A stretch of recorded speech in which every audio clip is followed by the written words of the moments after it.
Let's make sure your goals never miss a beat. Northwestern Mutual Financial Advisors are expert listeners. They hear what's important to you and help make it happen. It's a better way to money. Let's get started at nm.com. The Northwestern Mutual Life Insurance Company, Milwaukee, Wisconsin.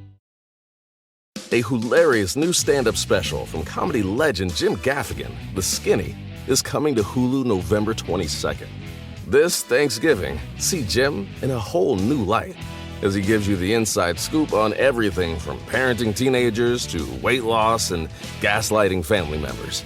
For everyone in need of a happy hour, the new hilarious stand-up special, Jim Gaffigan, The Skinny, premieres November 22nd, streaming on Hulu. Ask me, ask Iliza anything. It's time to ask. Ask me all your questions. Leave them in the Instagram comment section. Leave them on your Twitter or leave them on your Facebook. We'll see them, we'll read them, then we'll give you answers. You know it, I've got it. I've got the answer, the answer. You ask me, I'll tell you anything.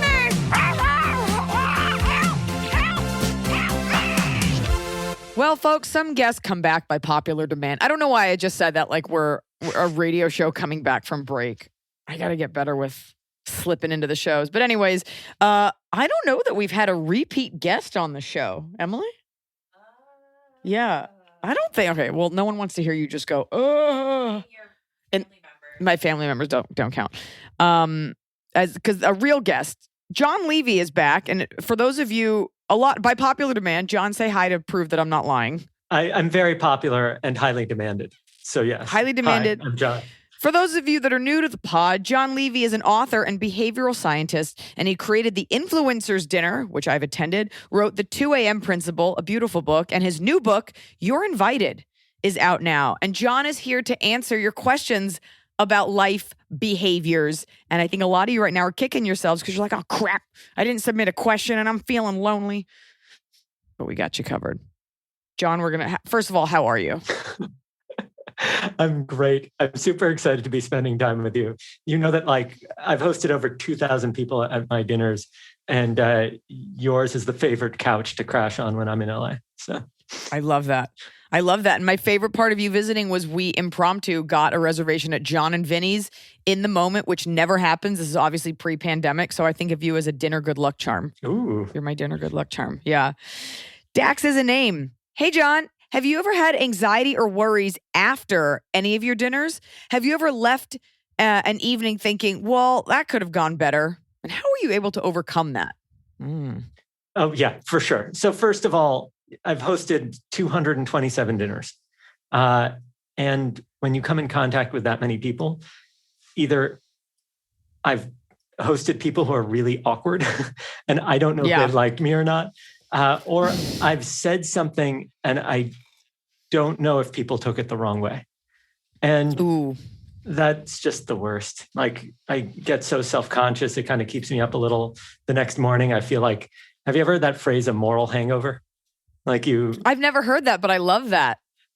Isn't that like a great way to describe it? Is that you feel like you've done something that you shouldn't have.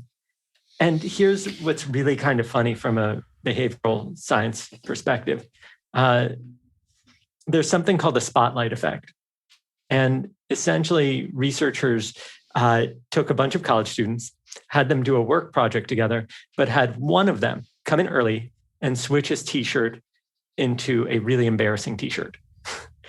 And then they sent everybody to work together. And when they came out, they polled people to see if they noticed the t-shirt. And almost nobody did. But the person that was wearing the embarrassing t-shirt was super self-conscious of it and thought that everybody or almost everybody had seen it. And so the fact of the matter is that most people are too obsessed with themselves to care about anything that you do. Absolutely. I'm a pretty confident person, and I often, if it's an overstimulated evening, like if I come back from something where I talk to a lot of people, even though I don't really I tend to not misspeak and I rarely say anything rude, you're outputting so much information. You're just like, oh, I hope it all came across okay. But the truth is nobody cares. Yeah, they're just. And if they did take umbrage, then whatever, who cares? Yeah. They're wondering, if there's one where you like, do you have a specific memory where you're like, crap, I used the wrong pronoun. I said global warming was a hoax. I made a mistake. Oh, man. Oh, wow. I don't think I have a good story here. I have a story where like other people got really embarrassed. And this is so amusing. So at one of the dinners, there was this very tall journalist, reporter, on-camera woman who was making guacamole with an older Black gentleman. And she was talking about her Division III basketball career, talking about like how good she was, kind of, really getting into it. And when we all sat down to eat, everybody got to kind of guess what everybody did. And we were all guessing what the Black gentleman does. And some people said, oh, you're a businessman and or in the music industry. And when everybody was done, he explained that his full name is Isaiah Thomas, and he's a 12-time NBA All-Star. And, part of the Pistons and all that. And he explained. Yeah. And so she literally took her napkin, dropped deep into her seat, hid behind it, and was like, Isaiah Thomas. I was bragging about my Division III basketball career to Isaiah Thomas. And I don't think she ever came back to another event. She never recovered. No. There's an optional floorboard hole that you can slip through at dinner, and no one will ever see you again. Big, blonde, and proud. Hey, Jon and Iliza. I know how much Iliza loves an update, so I thought I would oblige since Jon is back and you helped me last time. So you've come back for more. So my situation was combination of rut and husband, not feeling well, was still recovering from a small surgery the month before.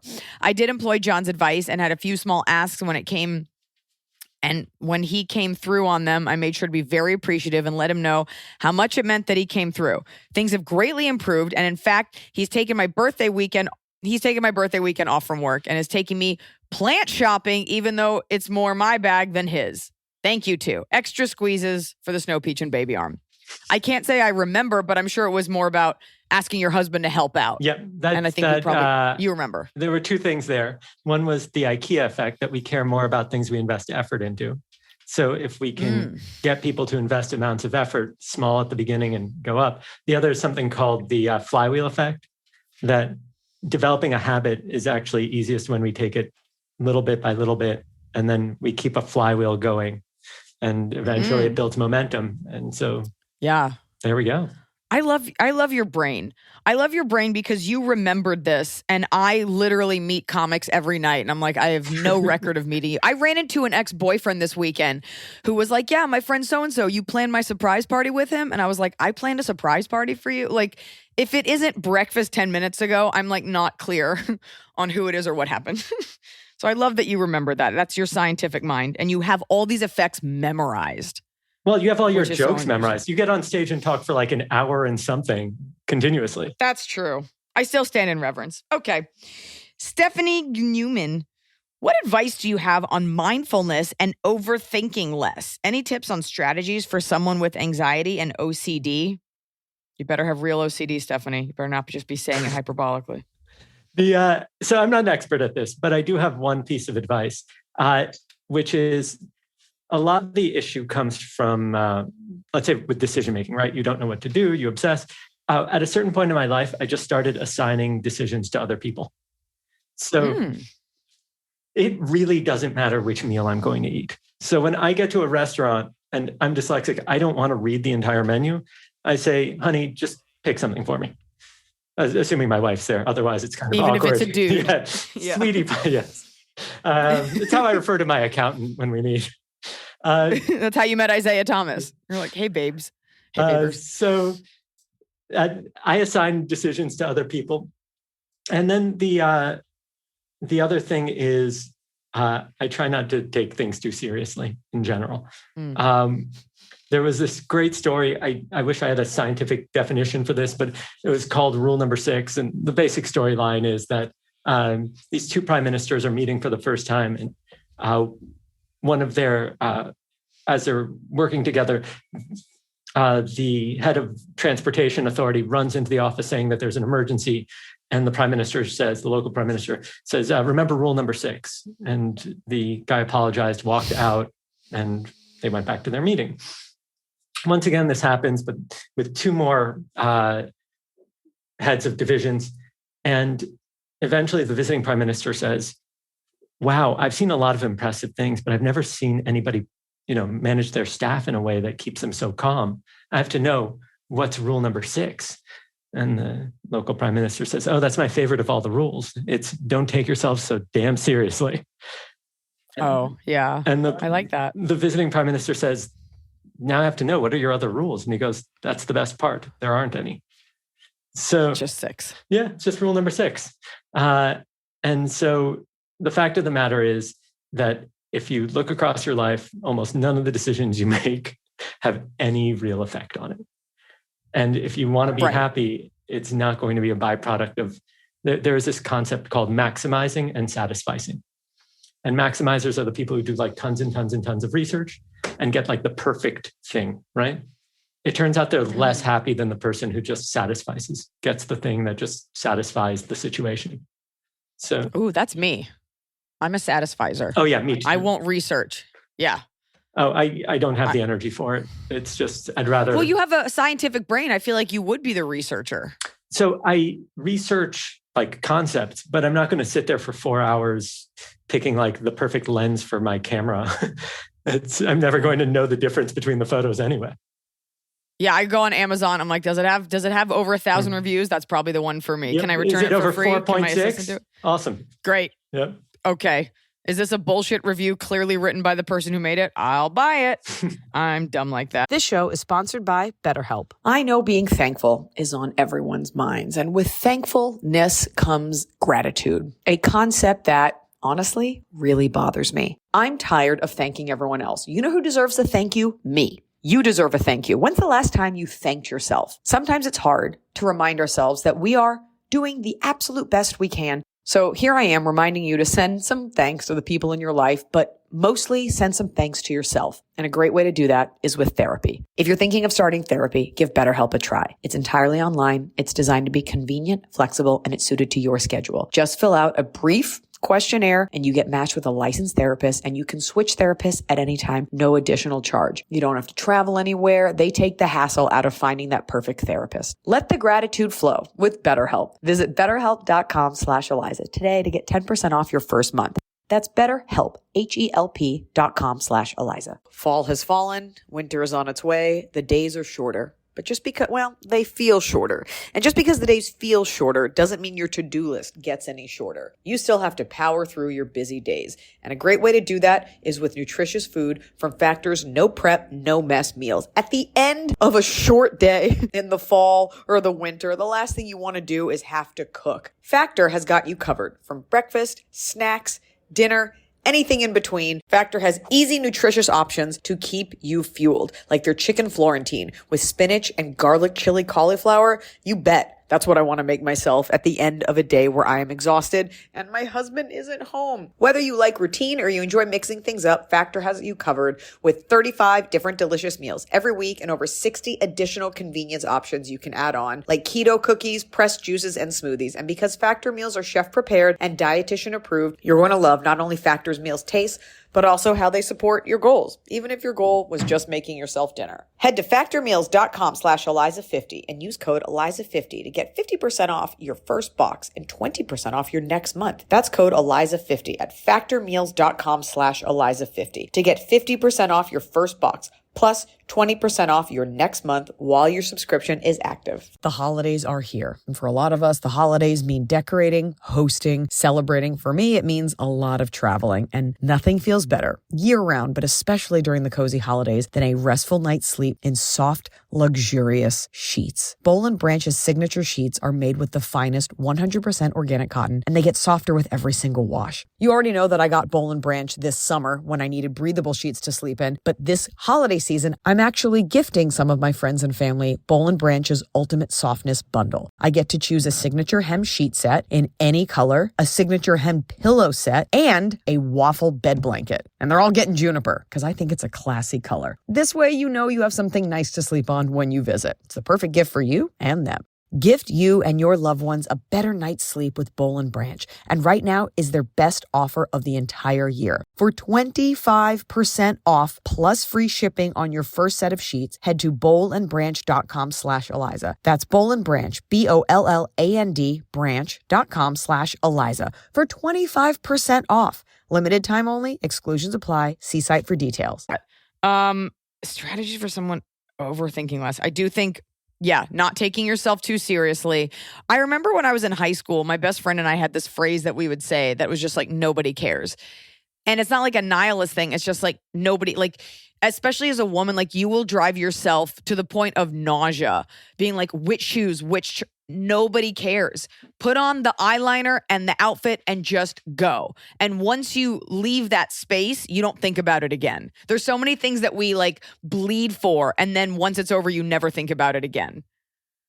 Like shelving. Once you've done it, you're like, I never even reference it again. So I take myself very seriously. So I guess I have to because I'm my own boss, but I get that. Get it? Gerlin says, hello, Jon and Iliza. I so love the last time you visited the pod. So many golden nuggets of advice and so excited to learn more. My question is this, Jon. How can I stop from feeling so bummed when I'm not invited to events amongst friends?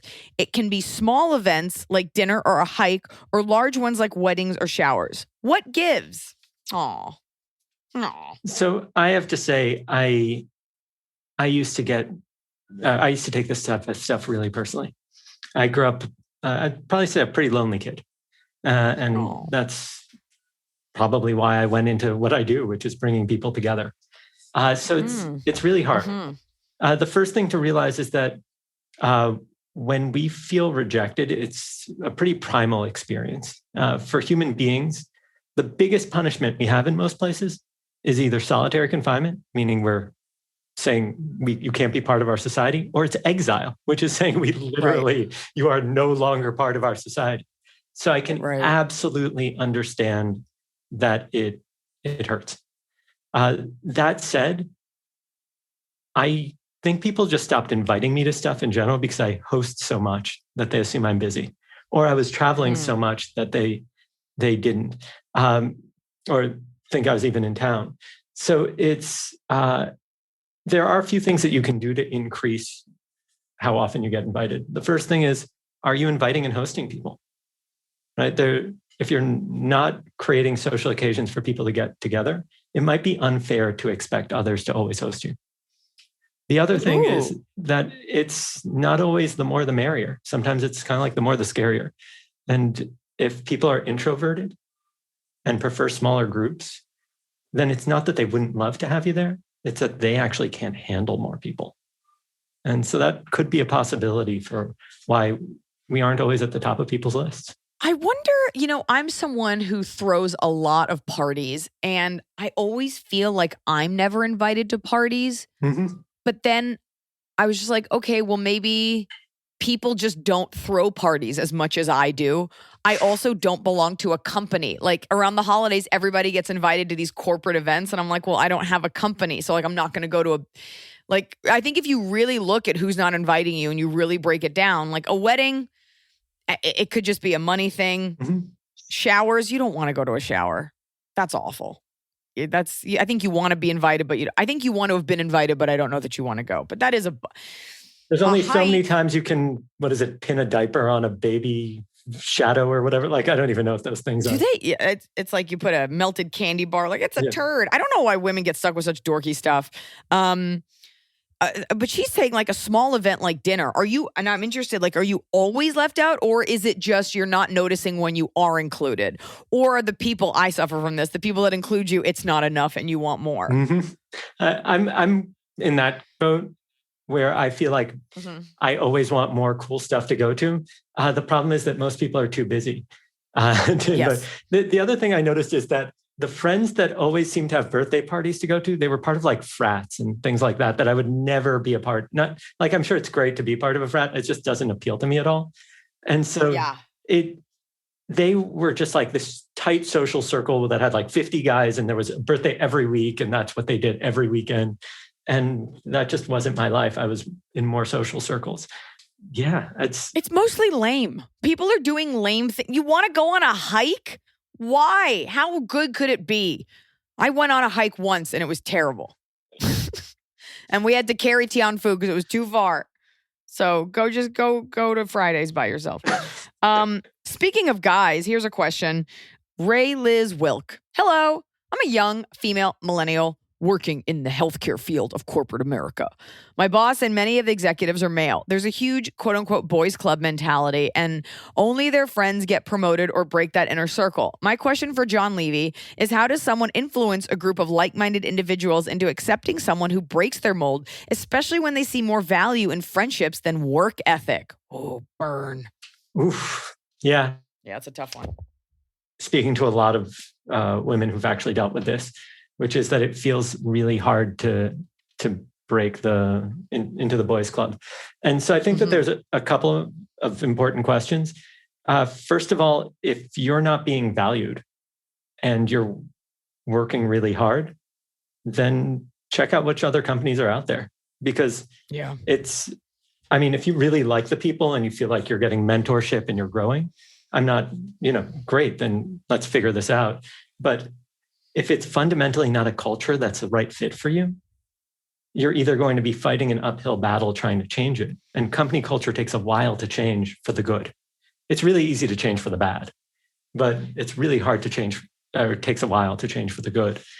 So you might want to see which other companies have really good ratings for integration of diversity and unique thinking. Yeah, there's enough companies out there that you'll fit with. It's not just, people always think it's about them being accepted. You've got to accept the other companies. So I say that having never had a job. job. Did you ever even work at like a Wendy's growing up or something? Oh, I've had lots of jobs and I've had office jobs, but they all stopped when I was like 25. But I've definitely, I was like too young to think about it. And the most harassment has been in my chosen profession. But all those guys are now open micers and I have a house. Okay. Sam_Sid_Cats_Play. Cat Sat Play. Hello, Iliza, Jon, Emily, and crew. I have a question about how to manage without coming off as a bitch. I work for a small franchise of a restaurant, a Wendy's, if you will. It's not Wendy's. And I travel around where I'm needed. I go in to make changes and get things back on track. I try to be delicate, but sometimes the foot must be put down. Stores are dirty. They're not customer focused, and I need the staff to turn it around. Any advice to go in and make big changes while still keeping staff on side? So here's something really interesting that I actually learned while researching this new book, You're Invited.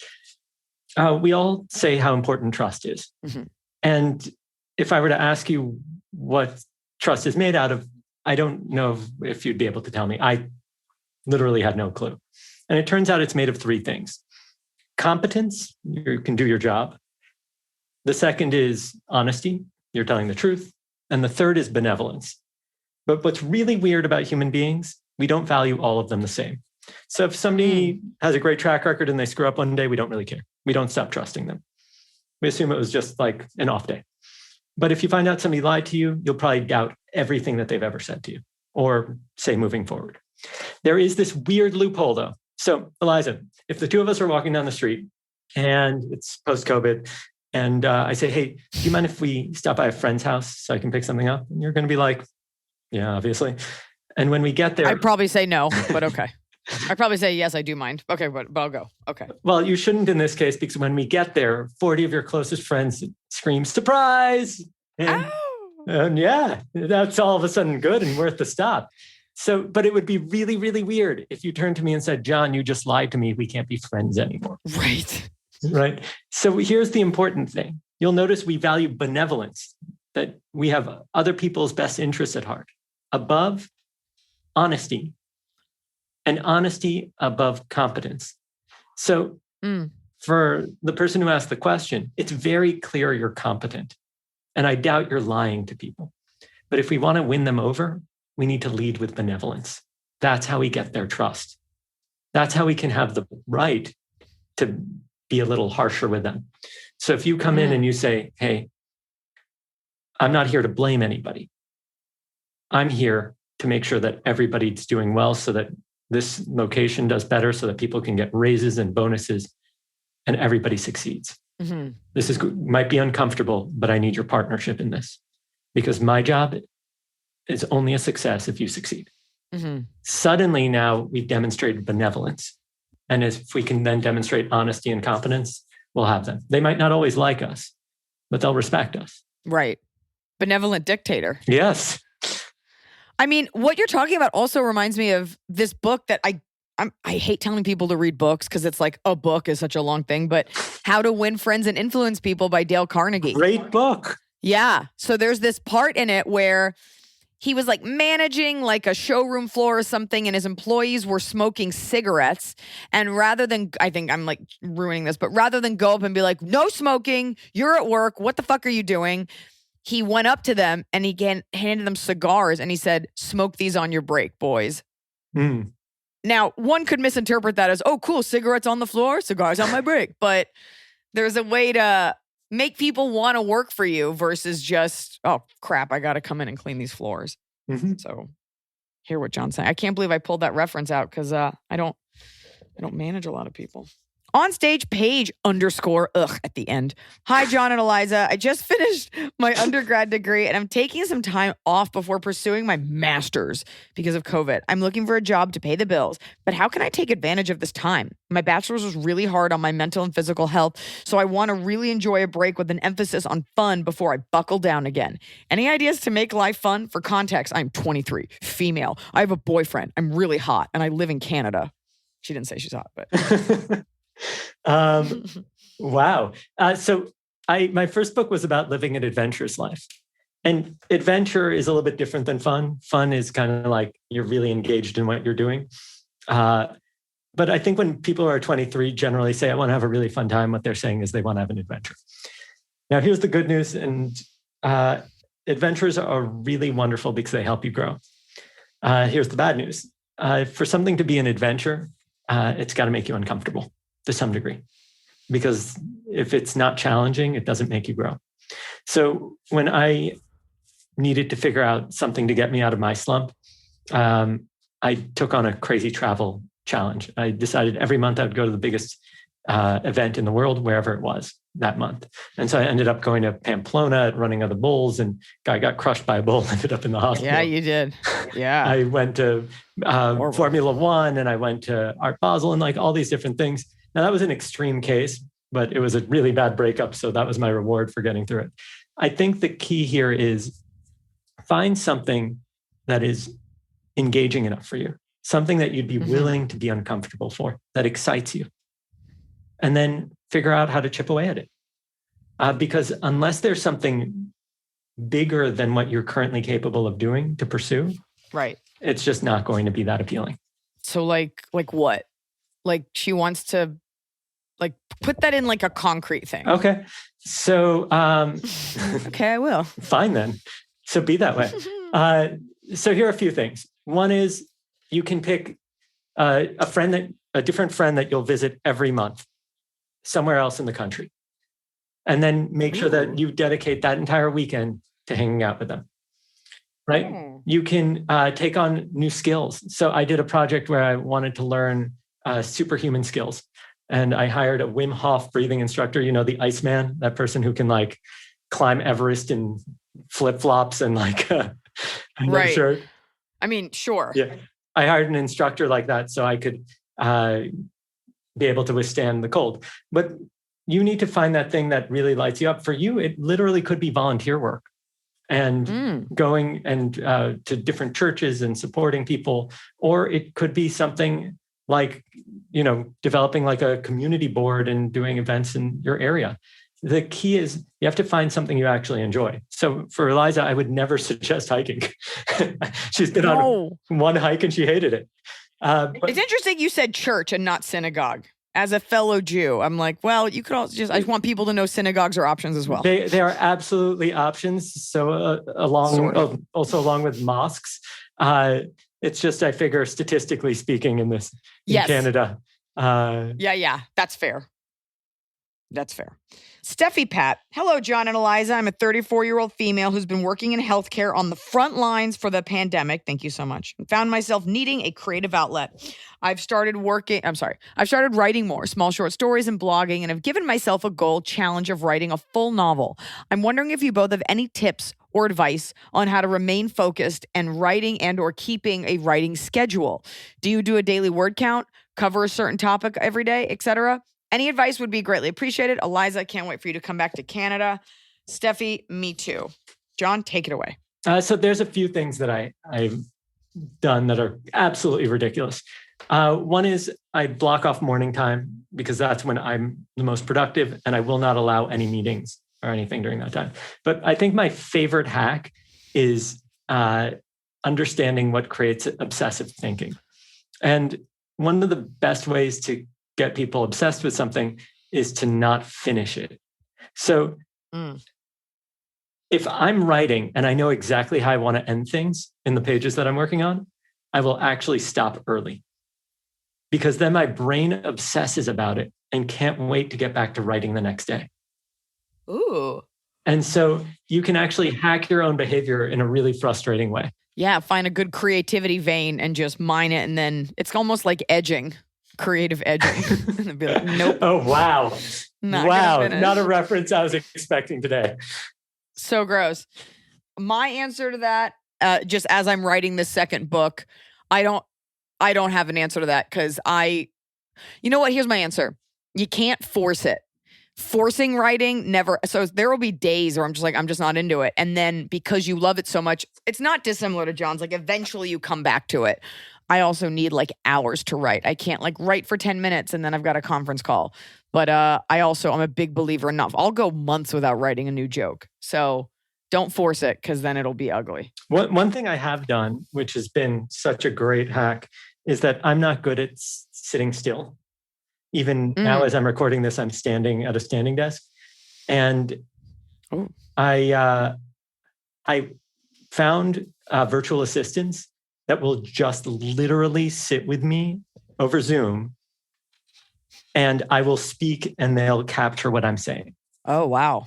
And then they'll make it like coherent, right? And what's great about this is that you can find somebody for like anywhere from $5 to $15 an hour that'll put up with me. Like that's a pretty impressive thing considering how distracted I can get. And and they really keep me on track for kind of like these smaller writing projects. Like if I need to get an article for the Boston Globe or for Business Insider, I'll do like 700 words, knock it out in an hour with them. They'll edit it a bit and then I'll do a review. That's great. Yeah, there's no wrong way. Sometimes turning off the internet helps, or turning your phone off. Or put my phone in the other room. No distractions also help. So, but remember, especially for you, it's supposed to be fun. So, and since it's not your job, you can still have fun with it. A hilarious new stand-up special from comedy legend Jim Gaffigan, The Skinny, is coming to Hulu November 22nd. This Thanksgiving, see Jim in a whole new light as he gives you the inside scoop on everything from parenting teenagers to weight loss and gaslighting family members. For everyone in need of a happy hour, the new hilarious stand-up special, Jim Gaffigan, The Skinny, premieres November 22nd, streaming on Hulu. So finally, fall is here. I have been looking forward to it. I have had a hard year in a good way. You know, like I had a baby. I have been on a nonstop tour, nonstop traveling, and it's been hot. So I'm looking forward to, of course, pumpkin spice, everything, cooler weather, and slipping into a cozy sweater from Quince. I've talked about Quince before. Quince has beautiful leather jackets, cotton cardigans, soft denim, and so much more. All Quince items are priced 50 to 80% less than similar brands. Dressing expensive doesn't have to be expensive. Their clothing is beautiful, it's durable, it stands the test of time, and it's what I like to call a capsule wardrobe. I got an Italian wool cocoon coat. That's one of those, you know, it's got like a European collar and it covers my butt so I can walk around New York City and not be chilly. And Quince only works with factories that use safe, ethical, and responsible manufacturing practices. Get cozy in Quince's high-quality wardrobe essentials. Go to quince.com/Iliza for free shipping on your order and 365-day returns. That's QUINCE.com/Iliza to get free shipping and 365-day returns. Quince.com/Iliza. Hi, Iliza and Jon. I'm a 23-year-old female, another one, working as a veterinary technician in Western New York. I was hoping to get some advice on how to decide where to live. For context, my boyfriend and I met in college in Northern New York, super different, and we've been dating for 4 years. Now he is set to move back home to Australia after he graduates from his master's program. We're both very close to our families, so any choice will be hard on at least one of us. I've suggested Western Canada before, seeing as it would be close to a halfway point for both of our families, but he's hesitant about that. Any suggestion on how we can move to a decision together without one of us feeling like we're compromising too much? P.S. I have a cat who will be coming with me and have to take into account rules and regulations if I take her internationally. Thank you so much for any advice you have to offer, and thank you for making my Wednesday morning commutes entertaining. Take it away, Jon. Wow. I'm married to a Siberian woman. So that's basically might as well be Australia in terms of it takes 2 days to get there. Yeah. So here's what I can say. This is a question that I don't think has a clear answer, but there are a few considerations. The first is are that when you look at human longevity, it's the greatest predictors aren't like eating kale every day and doing meditation. The greatest predictors are number 2, close social ties, meaning that you have close friends or family. And number 1 is social integration. You feel like you're part of a community. And we talked about belonging earlier. So if you want to have a really good quality of life, resetting your social ties often is going to be terrible for you. And it's going to be really hard in the relationship too. And so this might be one of these times where you need to compromise and also judge how close you are to your family. Living in a midway point kind of makes no difference because it's not at the distances that you're talking about. You might as well just have a social circle with friends that you already have rather than trying to reset and then because you're not going to be traveling 12-hour flights all the time anyway. So I think that you have to be also really clear, is one of you really introverted, the other one extroverted? Is one of you more likely to have, depression or something like that if they feel social isolation? And then the other big thing I would say is that if you are planning on getting married and having kids, having family around that can support you is a really big deal. And so you want to be really clear of who you want influencing your children. Is it your family or his? Yeah. Okay. That's good. Very good. Also, I'm sorry. I'm pretty positive I know exactly how the globe is laid out. How is Western Canada a halfway point between New York and Australia, which is in the Southern Hemisphere on the other side? You're going to move to Western Canada unless it's Vancouver, like good fucking luck. So, and then you're becoming a Canadian citizen, but you're American and your cat is going to have to take like a Maple Pledge of Allegiance and get all these special, and then customs. Don't do that.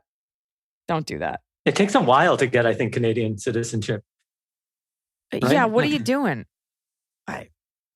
All the things Jon said. I don't think you'd even be able to travel to Australia or America during the process. It's not like... Yeah. I love your answers because I'm like, break up. This sounds awful. Yeah. Your answer is great, Jon. You gave the right answer. Hi, Jon and Iliza and co. I'm a nurse practitioner, which means I'm a nurse and grad school. And I have 8 to 12 minutes with each patient to help them not only understand their diagnosis and test, but usually try to convince them to get some sort of behavior or lifestyle change, such as taking a medication, seeing a specialist, losing weight, eating healthier, removing stressors, starting therapy, etc. It's a lot of examples. Yeah. We learn a lot in school about medicine and very little about how to successfully assist in changing human attitudes and behaviors. I'm prepared with facts, evidence, and science, and most patients care very little about those, or not to the extent that they personally relate and actually listen and change behaviors. What is your best advice for influence? This is a perfect question for you, Jon, on individuals in such a short time frame and on topics that can literally change the course of their health or life? Question was made for you. So, first of all, nobody listens to facts at all. If we did, we wouldn't have a flat Earth society, and we wouldn't have COVID or QAnon. Let's be honest here. So, I think the first thing is to set fair expectations on yourself because nobody's going to listen to you anyway. Not that you aren't an important part of their health processes. In fact, nurses are considered the most trusted people in society, more so than doctors. Probably back to that whole benevolence thing, that nobody's going to become a nurse if they don't actually care about people. It's a terrible, terrible choice. Right. So there's a few things that you can do. One is, instead of trying to, it's not a secret that people need to exercise more and eat less. And we know that shame absolutely doesn't work. So empathizing can help a lot. And what might be the best idea would be to ask them, and I haven't tried this, but this might work, is who are the friends that they have that have the healthiest habits? There was this crazy study by these two guys, Christakis and Fowler, and they were curious about the obesity epidemic. And what they were curious about was, does it spread from person to person like COVID does? Or is it a percentage of the population like Alzheimer's, right? You don't get Alzheimer's because you shake somebody's hand who has Alzheimer's. And what they found was startling, that if you have a friend who's obese, your chances increase by 45%. Your friends who don't know them, these are people who don't know each other, have a 20% increased chance, and their friends have a 5% increased chance. Meaning we each have an effect 3 degrees out, and it's true for happiness, marriage and divorce rates, smoking habits, voting habits, and so on. Everybody knows at this point what they're supposed to do. And we're not going to get people in any significant way to change their behavior with a 8-minute intervention, no matter how trusted and competent you are. But what maybe we can do is say, hey, I know you're going to try to do what's best for you, but this might be the easiest way to do it. Who's the person that you know that exercises the most consistently or that has the habits you respect the most? Can you spend more time with them?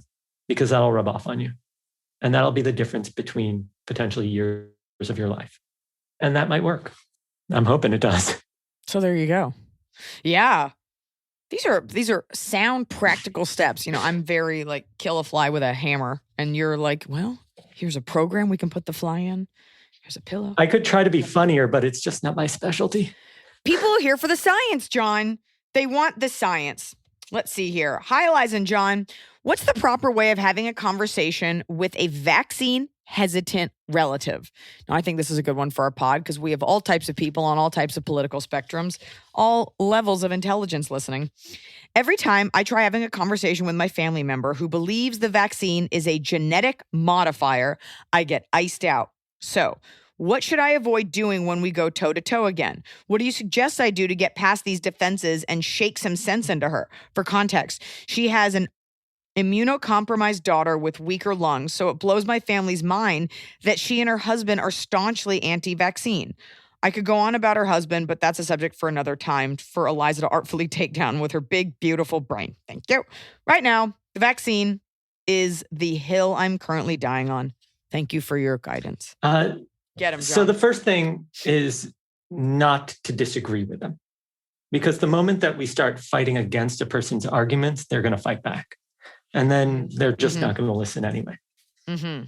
We have to begin with benevolence and having respect that I'm assuming she's not an idiot. It's just she feels a certain way. And if her child is immunocompromised, it could be that she's carrying also a lot of guilt around, feeling like as a parent, maybe if she had done something, eaten differently, then she might be feeling a lot of guilt, which means that anything that could increase the risk or anything that's not absolutely necessary might be viewed as not a good idea. So I would encourage starting off by listen. I know whatever you're going to do, I know you're going to do it because you feel that it's in the best interest of your family. And that's actually a different starting point for a conversation than I'm here to convince you of something. I love that. And you you're so intense. Like I'm just like you're staring at me as I'm like putting lotion on my face, but you have one of those intense faces like when celebrities do PSAs. Like, you know, alcoholism affects all of us. Like you don't blink and I'm just like totally. Yeah, you're right. Compassion even in the face of stupidity. And here's the flip side of it that I think is really important. There is absolutely something that I'm completely adamant about. I don't know what it is, that I'm just absolutely wrong about. Like, as a human being, it's a guarantee.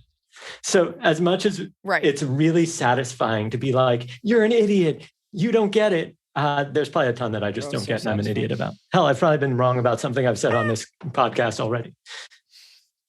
Just a wake of dead bodies.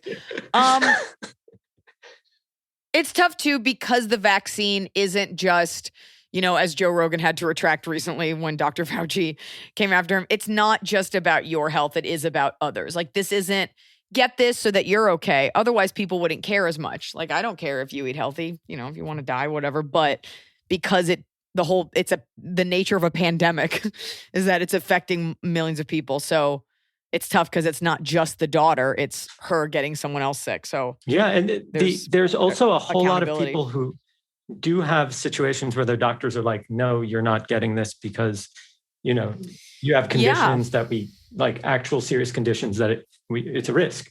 And we don't know what'll happen and we want you to wait. And I have a whole group of friends who can't leave their house because they have, genetic diseases and things like that are, and now they're locked in because other people won't get vaccinated. I have a friend who's probably listening to this podcast and she has a whole slew of issues and her doctor was like, it's not worth it for you given how bad the reaction could be. That being said, I have a cousin with cystic fibrosis, so that's a lung thing, and she got the vaccine. So we have to all get it so that people like my friend who has all of these issues can breathe a little easier versus when they go out in public versus I didn't get it because I'm hoping other people will get it. Like, this is part of living in a society. And in terms of the genetic modifiers, even if it's true, if we all do it, then we'll all have fishtails together and it's okay. Then I could finally be married to a mermaid. Oh, gross. Hi, Emily, Iliza, and Precious Biscuit Nose. I have a weird situation I'm hoping you can guide me in. I had the same it just says from, so I think they mean best friend from when I was 3 years old to when I was 21. And we had a falling out where I disclosed my abusive relationship to her. And she completely dismissed it and continued to talk about her own boyfriend. We had a long history of fights as we grew up because she'd obsess over her boyfriend and ditch me for him constantly.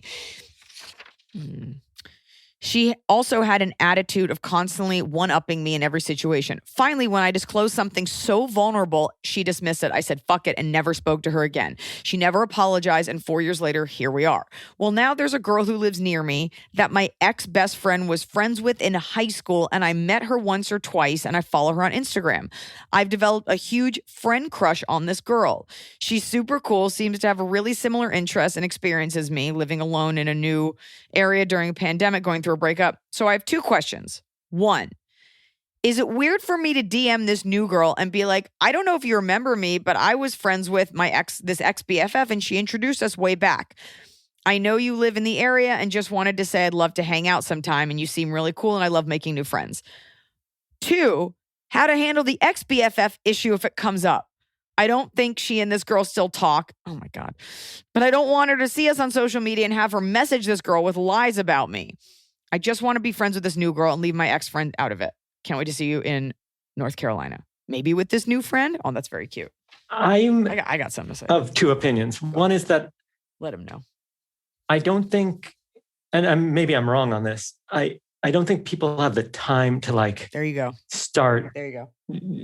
Yeah, tracking down other people's social media and messaging and all that kind of stuff. Sometimes I have nephews and nieces, and my nephew will sometimes ask me questions like, yeah, one of my friends introduced me to a girl, but I don't want to date her because if it doesn't work out, then, word will get back to that. Nobody talks like that. Nobody cares enough to share these things. And if your ex-friend is into that much drama, then at least you tried and maybe made a friend. And if it didn't work out, then it didn't work out. This actually goes back to one of the first questions of this podcast episode. Most people aren't spending that much time. 4 years have passed. You're clearly still wounded by this unrequited love that you had in your friendship where you gave her everything and she gave nothing, nothing's going to happen. And you shouldn't allow this girl and that friend and the person you were with that horrible friend to dictate how you move forward. First of all, if she says something to the new friend and she believes her, then that girl was never going to be your friend. She's going to believe lies about you sight unseen. So you DM her. You try to make a new friend and you might meet her and she might be like, oh my God, I was friends with that girl. She was crazy. Don't launch into a thing about how much you hated her because then you come off as like weird and bitter. So just act as if you're like, you don't even have to say met you through so-and-so. She'll remember. Be like, hey, I saw we live in the same city. Do you want to do something? It's weird because— You can also just say we have a bunch of friends in common or we Yeah. grew up around each other. Or It'll whatever come it is. out in person and then you'll get to like shit talk, which is always what bonds people is a common enemy. Hitler said it. Henry Rawlings said it. I believe it. So, and plus women can't exist in groups of 3. So 2 always have to turn against 1. But don't let this friend, don't give her that power. Iliza, do you know what I love about what you just said about groups? When researchers were looking at, this is a project my lab partner did, they were trying to understand group dynamics for missions to Mars and things like that, like if you have long periods of time. And it turns out that in order for social situations to function, there often needs to be a single enemy in the group. That's absolutely right. That's how women, Real Housewives, war, same thing. Nothing bonds people like shit talking. People always, somebody had a joke about this, like how apps are about like, what do we have in common? And then I feel like somebody had this, or it was a Shark Tank or something about like, wouldn't you rather like, and I think I said this too. You know what? I said it first. Well, I would rather a dating app, if I wasn't married, I'd rather a dating app where we talk about the things we don't like. Because my husband and I don't have a ton in common hobby-wise, but we both don't like a lot of similar things. And in marrying him, I found all these new things I don't like. And that gets me out of bed in the morning. Yeah, you don't be beholden to that girl. Okay. Hi. How would you deal with the superior people that post their vaccine card saying, quote, I can't wait to get out and see everyone again, but all through COVID, they've been posting photos of themselves, going to bars, parties, shows, friend vacations. What's a friend vacation, etc. I just want to scream at these righteous idiots. Are we really living in a time that people forget what they did like yesterday? I have no idea what I did yesterday. So I think there's a few options. One is you could unfollow them if it really bothers you. And second is that everybody's a hypocrite, no matter who you are. Mm-hmm. Like the expectation that people wouldn't be. Do you know what my favorite one is? My favorite hypocrisy recently that's come up are people who make fake COVID vaccination cards so that they can go into other countries, but complain about the border wall not being there because they don't want people coming into our country. Right. So like if an border wall was always immigrant going to had help. fake, Yeah. but like, so if an immigrant has fake papers to get into our country, that's not okay. But for them to be an anti-vaxxer that then gets a fake COVID card to go travel to Europe, that's fine. It's not fine. I don't think those two are equal just because one is to live here permanently and one is to visit. However, I'm just saying those two things are not equal, but you are potentially spreading a disease to a country that's doing its best. So it's still— I'm just saying that everybody's hypocritical, me included. And so like, it's just really enjoyable to get angry at these things. I also, you want to be careful because that person, maybe they posted something and they were being safe and it was just their family. Like at the height of this hysteria, you'd cough. They'd be like, how dare you cough? You didn't have your mask on. People love to say that and not realizing A, they break the rules too, but B, like, you don't know the context. That party could have been everybody was rapid tested or it's the people that you live with. So you really don't know. And chances are somebody who partied the whole time probably isn't. I think you're talking about one person who bothered you and you're putting a lot of people, you're also like using a lot of people to substantiate that way that you feel. Most people who did that are not like gung-ho about the vaccine, nor are they saying, can't wait to get it. I think it's just one person you're talking about. It's interesting. There's this thing called the frequency illusion, which is, when you're thinking of buying a car, then suddenly you see everybody's driving that car. Yes. There you go. When somebody gets pregnant, they think all of a sudden there are all these babies born, but like our actual population rates, I think, are decreasing. So in terms of... Or that it's a conspiracy against you, which it is. I've been there. So go ahead. And so it's, we think that things are far, far, far more common than they are when we see any example of it. So if I ask you how often hurricanes happen after there was a hurricane, you're like, all the time. Right. But if they did really happen that much, then nobody would be able to live in this country because we'd all be in a hurricane or tornado right now.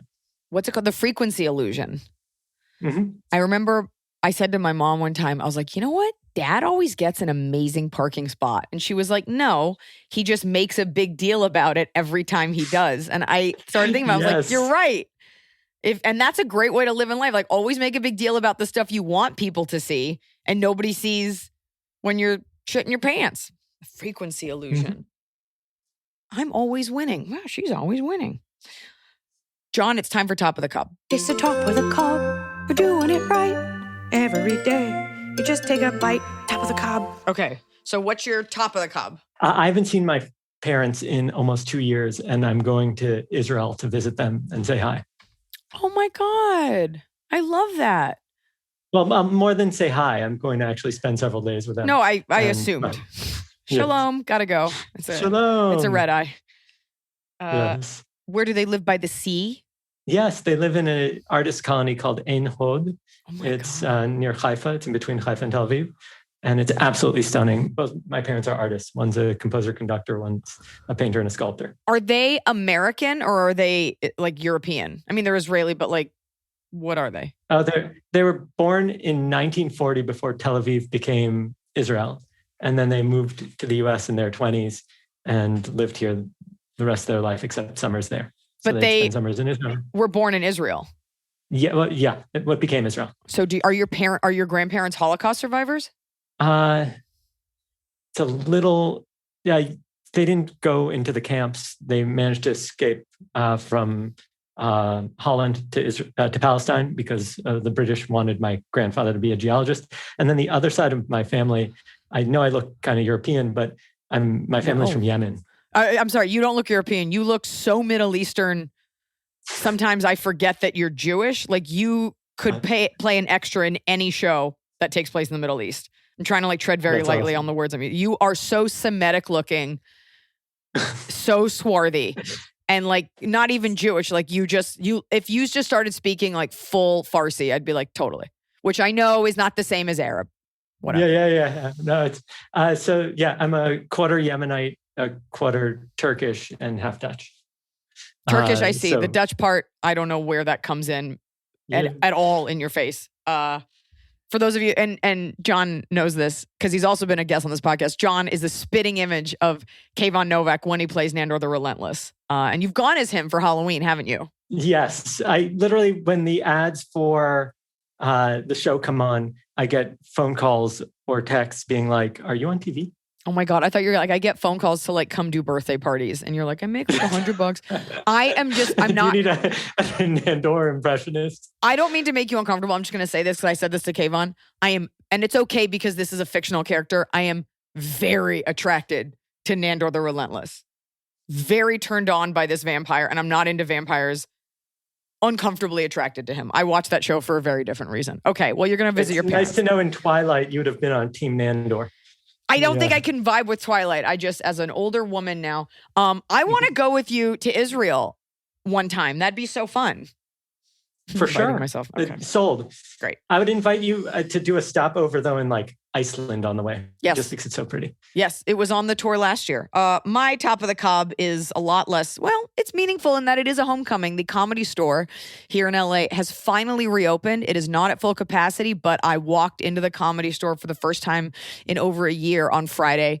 And I did a show in the main room, my home, my nest, to a limited seating. And it was, even though I've done many great shows during quarantine, it was the best feeling. I think I blacked out halfway through and I was just riffing. I had the best time. And it was so nice to sit in that green room, that haunted green room, and talk to my friends. So it meant the world to me to be able to go home. I love it. Bottom of the Cob. What's your bottom of the Cob?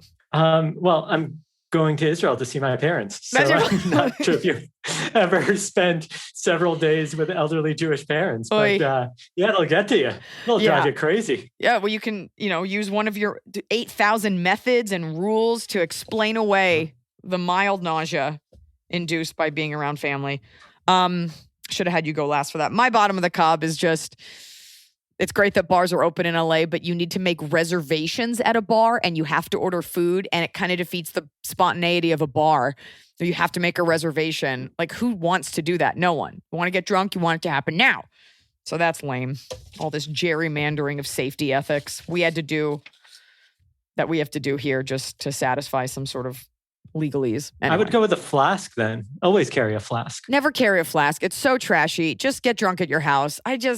What are we doing here? Anyway, Jon Levy, your book, You're Invited, is out now. If you guys enjoyed the 2 a.m. principle, if you enjoyed this interview, and if you know anything about the influencers dinners, you're going to love You're Invited. And they can get it wherever fine books are sold, right? Sure. Yeah. Amazon, Barnes & Noble, if that still exists. I think it does online. And I think people always love having you on the podcast because I speak from the heart, but you back up everything with science. And I think people feel a lot calmer having heard your advice. So thank you. Well, thank you. Yes. I love coming on. Thanks for having me. Jon Levy, everybody.